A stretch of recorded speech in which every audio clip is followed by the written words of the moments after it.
Well, here we are, the middle of August, and gosh, in a couple of weeks we're going to be into September, and we're going to be saying goodbye and looking back on the summer of 2020, and it's going to be a summer that we're all going to remember for a very long time. And I got to say this, I just kind of got to get this out there, that I understand the thing about wearing masks, and I have been wearing a mask. When I go out in public, I wear a mask. When I'm getting ready to go to the post office or into a restaurant or a store or whatever, and if I'm going to be in a group of people where social distancing is not possible, I do put a mask on. But I'm also going to tell you I don't like it. And I find it very uncomfortable. I have trouble kind of focus on my breath. I feel a little bit more disoriented, and I don't know, it bothers me, and I can't explain it. But the other day I went into the dollar store, to the Dollar Tree, and I put on my mask before I went in, and I'm walking around in there, and I started looking around. I thought, I think I'm going to pass out. It's dark in here, and it just doesn't feel right.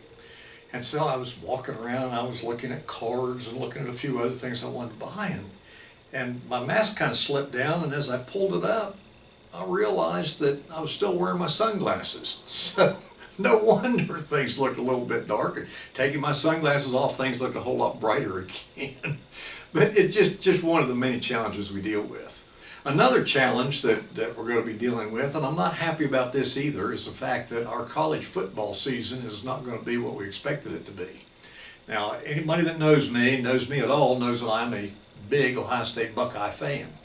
And I look forward to that. I like college football more than any other sport. And I look forward to the fall, and I look forward to the teams playing, and the Buckeyes are going to be very competitive this year, and I was looking forward to that. And so I've been kind of dealing this summer with the fact that we really didn't have any baseball to watch, and it's just been difficult. There really haven't been a lot of sports. And so I was looking forward to college football. Now we're not going to have that.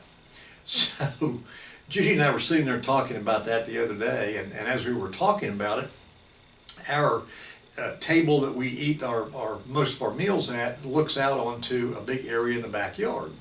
And we've had a bird feeder out there for quite a long time, and we enjoy watching the birds. And she looked at me and she said, I wonder if we could ever attract any finches. She said, I never see any finches at our feeders. And I said, well, I guess we go buy a finch feeder and talk at the bird store about what we need, what kind of food we need. We might, I don't know, let's try it. So we did. Last week we went out and thought, well, we're not going to have other things to look at or to watch on TV, so let's add maybe some birds to our entertainment. And I went and bought a finch feeder. I bought a feed that the bird store said the finches would like, and by golly, you're not going to believe it, in a day or less than a day, there was a golden finch at the feeder. And the next day there were 2 finches. And then there were some purple finches and female finches. And now we've got all kinds of finches at our feeders. So I got a feeling this fall that's kind of what we're going to be doing, is we're going to be watching birds and trying to attract other birds as we add additional feeders as our entertainment when we're home and in the afternoons. But for those of you that have birds, that you watch birds, it's actually a wonderful thing. Our lesson today is a very familiar lesson. It's a lesson that I dare say that people that have never even been in church before think about, or at least they refer to it when they talk about the Good Samaritan. And it's a image that a lot of people know. They use the term. I've never tried to embarrass anybody by saying, do you know what a Good Samaritan is, or where Samaria is, or where the story came from?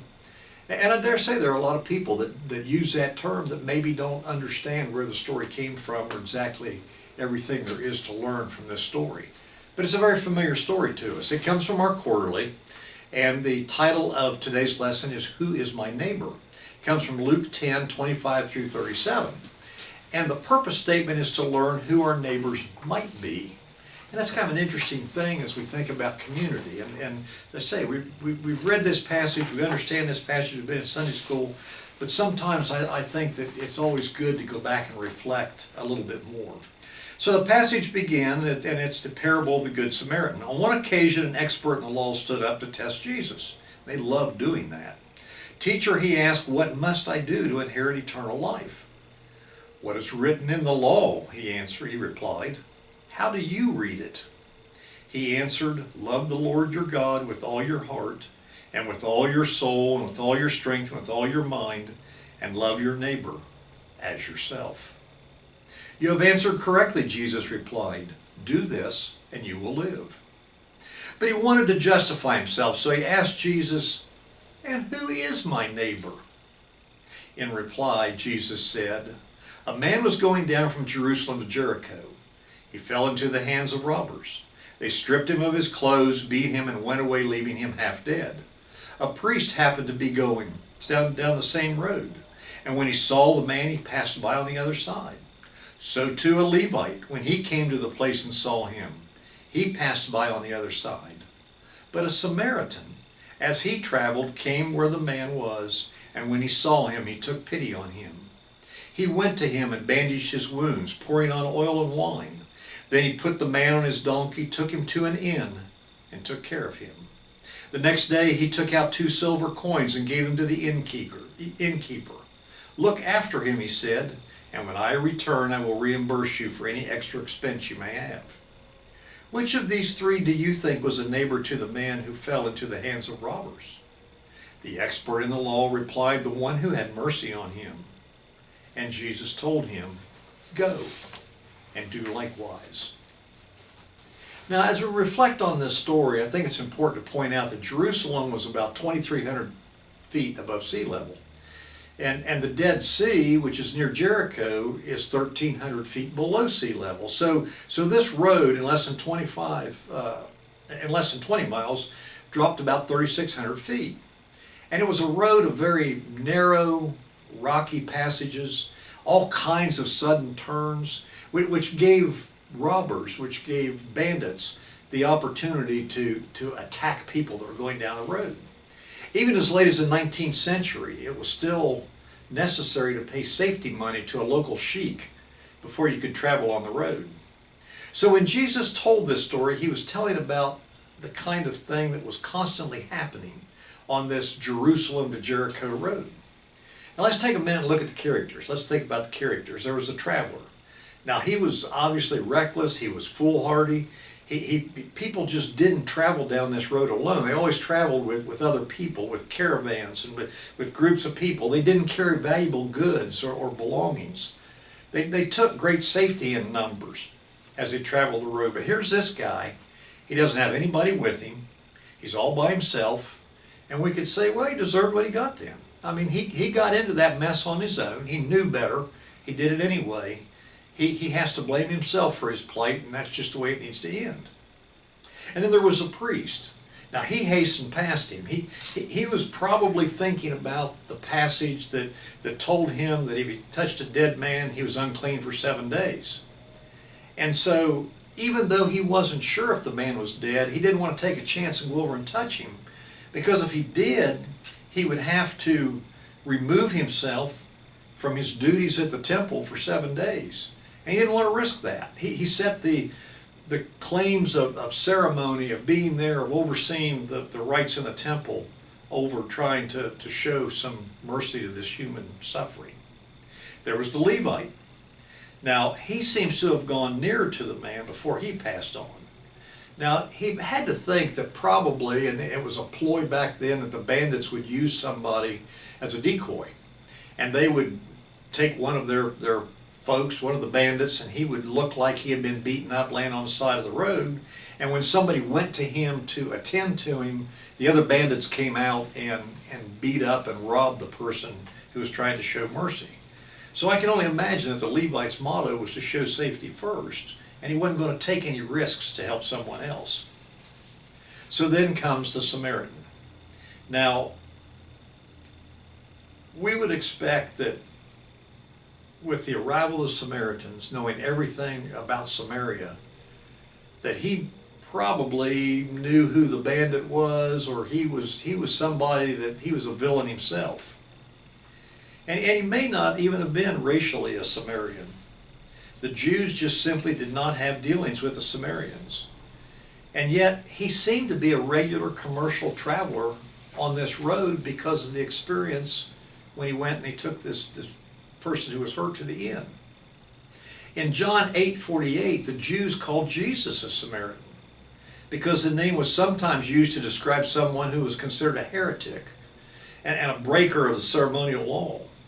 So maybe, just maybe, this Samaritan that Jesus is referring to was a Samaritan in the sense of being one who Orthodox people just simply despised because of what he believed. And we note two things about him, I think, that are important to point out. His credit was good. I mean, clearly the innkeeper was prepared to trust him. He had been to the inn before, and so when the innkeeper took the money and he said, if you need any more, I'll give you more, he knew that he could trust him. So he may have been theologically unsound in the eyes of the people of this time, but he must have been an honest man. And the second thing is that he alone was prepared to help. He may have been a heretic, but the love of God was clearly in his heart. And it's not uncommon. It's not uncommon for us to find people that are more interested into declaring their theology than actually getting their hands dirty and showing love for others. Now let's look a little bit deeper at the parable itself. The scribe who asked the question was doing what a lot of the scribes did. They were challenging Jesus. And he asked him, what's written in the law? And Jesus said, well, how do you read it? Now, Orthodox Jews wore around their wrists little leather boxes that were called phylacteries. And they contained certain passages of the law that we refer to as the Scriptures. And you shall love the Lord your God is from Deuteronomy 6:4 and 11:13. So they would have had that probably in their phylactery. And so Jesus said, look at the little leather box, look at your phylactery on your own wrist, and it will answer your question. And the scribes added Leviticus 19:18, which says, love your neighbor as yourself. And so they knew the answer. They had it. They kept it here, right here. I think about going back to my college football example, that the college quarterbacks will keep the plays on their wrist, and that way they can refer to them. And they can look at those plays, and they can call out a play. Well, that's kind of the way that the Orthodox Jews were back at that point in time. And there were laws, there were rules that are very disturbing to us. In some of their beliefs, it was illegal to help a Gentile woman giving birth. And it was illegal because if you helped her give birth, you were allowing another Gentile to come in the world. Now, we find that just amazing. We don't understand that, and we don't understand that for good reason. So then the scribe had his rules. He knew what the rules were, and he asked the question, well, then who is my neighbor? And it was a genuine question. And Jesus' answer involved three things. We must be prepared to help others, even when they have brought trouble on themselves, as the traveler had done. And anyone from any nation who is in need is our neighbor. Our help must be as wide as the love of God. And the help must be practical and not consist merely in feeling sorry. I think it's so often true that sometimes we pity somebody. We feel sorry for somebody, but yet we don't let our compassion go forth and really assist them. So it's no doubt that the priest and Levite felt a pang of pity for the wounded man, but they had no compassion to assist him. Now I want to look just a little bit deeper in the last few minutes of our lesson today. Because when he told this story, he told the story as something like he did every parable, as a way that we can remember it, by giving us a real life example. And I think that we must, as we look at this story, as we look at this parable, it shows that we must be careful not to exclude people from those we consider as our neighbor. But I think it's also important as we consider for today, as we consider who our neighbor is, I think we need to understand what Jesus was saying here. You know, in the Bible, neighbor is a very broad way of looking at it. We know who our neighbor is, our next door neighbor, neighbor 2 doors down the street, my neighbor at the office, whatever. But I think it's broader than that. But I also want you to consider not letting it be too broad. And that's kind of an interesting thing to think about, because we say, well, we need to love everybody. We need to love everybody in the world, and yet we don't know everybody in the world. We haven't come in contact with everybody in the world. And I'm not sure that when we call somebody our neighbor, that we're talking about everybody in the world. God is omnipresent. And God has the ability to love everybody because everybody was made in his image. But I think we need to be a little bit careful about worrying about our neighbor on a worldwide basis, because at times I think when we do that, we tend to neglect our neighbor who's right here. I mean, it's true, God does love the world. But if we personally take it that we need to love everybody, it's a little bit like the cobbler's children. We worry about somebody else, and our neighbors, the people we're coming in contact with, we're not paying attention to. The command to love our neighbors places a special obligation on us to truly love our neighbors. Now, we can love people who are not our neighbors, but we cannot love them at the expense of loving our neighbors, people who live near us or we have a connection to. The emphasis here is that we must not exclude people that we consider neighbors. The priest and the Levite passed by the injured man.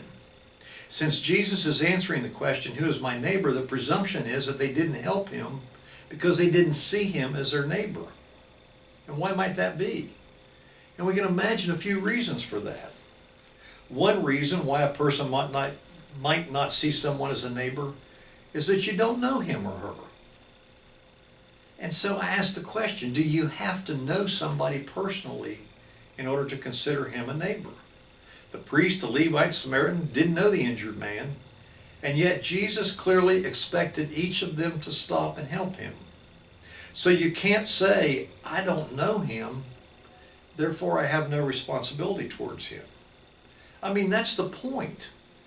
We may ask the question that about this responsibility. What put them in this role of a neighbor was simply the fact that they were in the same place at the same time as this man who had a need. I think a second reason that we might not see someone as a neighbor is that he's of a different race, a different religion, a different status. And Jesus clearly in this parable says that it isn't allowed because he includes the Samaritan in the story. He was of a different race and religion and possibly status to the injured man. A third reason why a person might not see someone as a neighbor is that he's not just the type of love that that person needs, he's just not willing to offer. Now, suppose we imagine Jesus' parable a different way.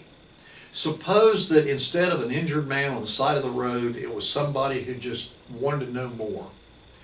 Somebody that said, I'm a Samaritan, but I feel like I've fallen away. I feel like I've fallen away from where God's leading me. Will you advise me? And I can well imagine that the scribe and the priest, I bet they would have been all over that. Oh my gosh, that's the kind of love we'd like to give you. Let us advise you.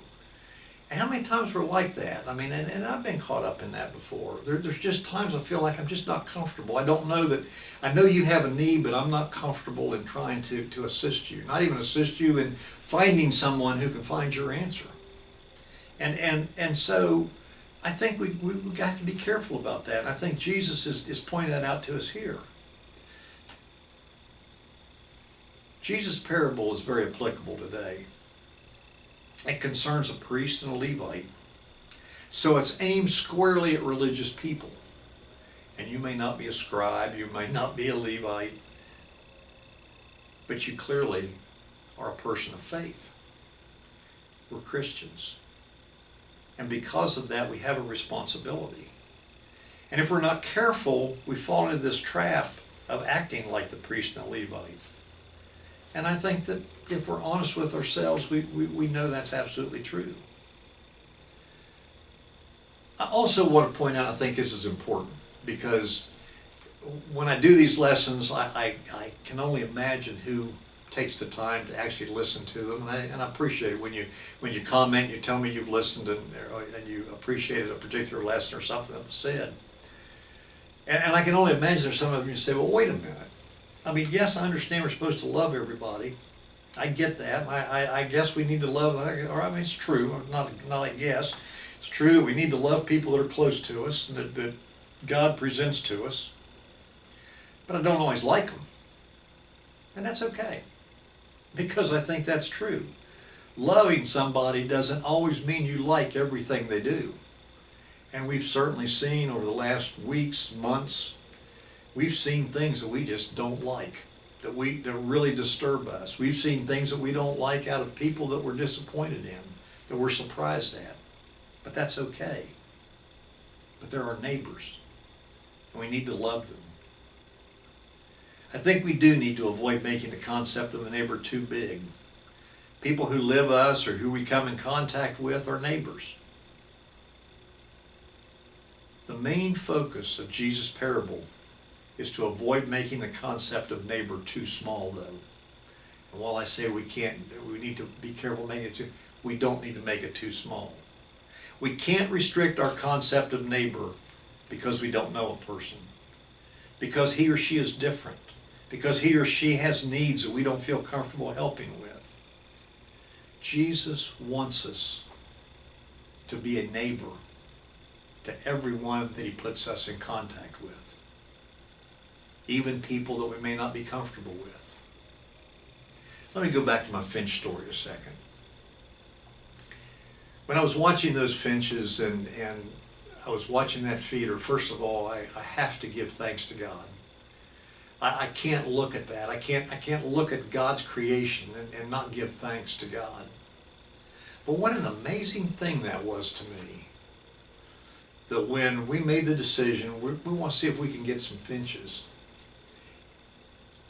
We put out a feeder and we put out feed, something they needed. I didn't know those birds were all around us. They've been all around us forever. But I hadn't given them what they needed to come to the feeder. And when I gave them that, they started coming. And one came, and then two came, and 3 and 4 and 5, and now first thing in the morning when it becomes daylight, I'm seeing these birds come to the feeder, these finches. And I thank God for that. I thank God because here were these birds out there in the trees that were just waiting for me to give them what they needed.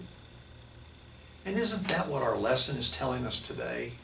Isn't that what this whole lesson about the Good Samaritan, about knowing who our neighbor is? Sometimes we just have to give our neighbor. Our neighbor has to know that we're giving them something, that we love them, that we care about them. Now, there's a warning that goes along with this. When that starts happening, just like with that feeder, when people start realizing who you are, that you love Jesus Christ, that you're following Jesus Christ, and you want to give his love, there are going to be more people who are going to be presented to you to share that love with. It's a wonderful blessing. We have a lot of neighbors. Our community today is more challenged than I've ever could imagine it being. Our local community, certainly our greater community, our state, our country.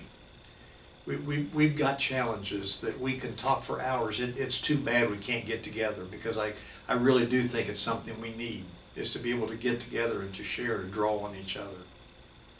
But I also know that God is calling on us to be his ambassadors, to make disciples, to love his neighbors, and to share his love. Will you pray with me, my friends? Our gracious Heavenly Father, we just give you thanks for today. We just ask you to continue to guide us, continue to lead us.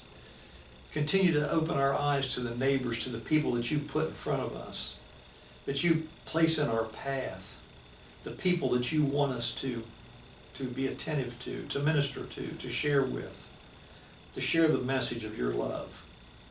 And as we go throughout this week, continue to keep our eyes open to those things that you want us to see, and our ears open to the things you want us to hear, and our hearts overflowing with that love that you have put in each and every one of us to give away. In his name we pray. Amen. I love you, my friends, and I look forward to seeing you again soon.